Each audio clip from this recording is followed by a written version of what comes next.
Wayanad പുൽപ്പള്ളിയിൽ standing committee അംഗങ്ങളുടെ തെരഞ്ഞെടുപ്പിൽ BJP. Vote നേടി കോൺഗ്രസ് പ്രതിനിധികൾ ജയിച്ചതിൽ പ്രതികരണവുമായി DCC. President T J. Isaac.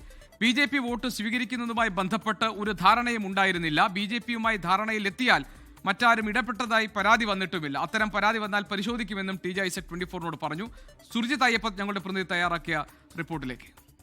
പുൽപ്പള്ളിയിലെ standing committee അംഗങ്ങളുടെ തെരഞ്ഞെടുപ്പുമായി ബന്ധപ്പെട്ട് വലിയ വിവാദമാണ് ഉണ്ടായിട്ടുള്ളത്.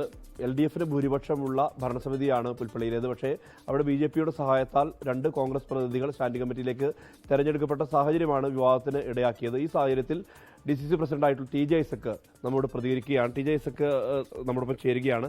എന്താണ് ഇതുമായി ബന്ധപ്പെട്ട ഈ വിവാദത്തിന് ആധാരമായ സംഗതി? 2 സ്റ്റാൻഡിംഗ് കമ്മിറ്റിയിലേക്ക് ഓരോ അംഗങ്ങളെ ഞങ്ങൾ നോമിനേഷൻ കൊടുത്തപ്പോൾ ഞങ്ങളുടെ അംഗങ്ങൾക്ക് BJP മെമ്പർമാർ വോട്ട് ചെയ്യുകയുണ്ടായി. അപ്പോൾ ആ വോട്ട് ചെയ്ത് അവർ ജയിച്ച സാഹചര്യത്തിൽ എൻ്റെ ശ്രദ്ധയിൽപ്പെട്ട ഉടനെ ഞാൻ അവർക്ക് രാജിവെക്കുന്നതിനുള്ള നിർദ്ദേശം കൊടുത്തു. അത് മനസ്സിലാക്കിയ ഉടൻ തന്നെ അവരോട് രാജിവെക്കാൻ ആവശ്യപ്പെടുകയും അവർ രാജിവെക്കുകയും ചെയ്തു. മാധ്യമങ്ങൾ വന്ന് പാർട്ടിക്ക് അവമതിപ്പുണ്ടാക്കിയ രീതിയിൽ അവിടെ പ്രതികരിച്ച അവിടുത്തെ പഞ്ചായത്ത് അംഗത്തെ സസ്പെൻഡ് ചെയ്യാൻ തീരുമാനിച്ചു.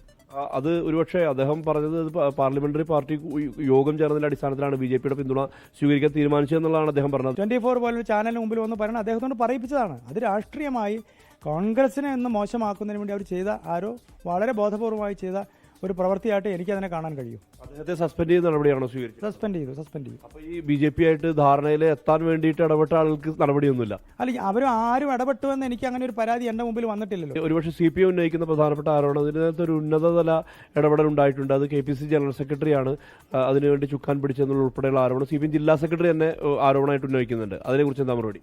അല്ല, KPCC ജനറൽ സെക്രട്ടറി അങ്ങനെ ചെയ്തിട്ടുണ്ട്. കാരണം ഞാൻ പറഞ്ഞല്ലോ, പാർട്ടിയെ സംബന്ധിച്ച് ജില്ലയ്ക്കകത്ത് ഞാൻ ജില്ലാ കോൺഗ്രസ് കമ്മിറ്റി പ്രസിഡന്റായിട്ട് 3 മാസം ആവുന്നേ ഉള്ളൂ. എല്ലാ തീരുമാനങ്ങളും അന്തിമമായ തീരുമാനം എൻ്റേത് തന്നെ. ഞാൻ പക്ഷേ കൂടിയാലോചനകൾക്ക് ശേഷം ആ തീരുമാനം പ്രഖ്യാപിക്കുന്നത് ഞാനാണ്. പാർട്ടി അങ്ങനെ ഒരു തീരുമാനം എടുത്തിട്ടുണ്ട്, അത് പറയേണ്ടത് ഞാനാണ്. അങ്ങനെ ഒരു തീരുമാനം ഉണ്ടായിട്ടില്ല. സുർജിത് അയ്യപ്പത്ത്, 24 വയനാട്. ലോകത്തെവിടെയായാലും ഏത് സമയത്തും 24 വാർത്തകളും ഓഗ്മെന്റഡ് റിയാലിറ്റി പാക്കേജുകളും എക്സ്പ്ലെയിനറുകളും വിശദമായി കാണാൻ ഞങ്ങളുടെ YouTube ചാനൽ നിങ്ങൾക്ക് സബ്സ്ക്രൈബ് ചെയ്യാം.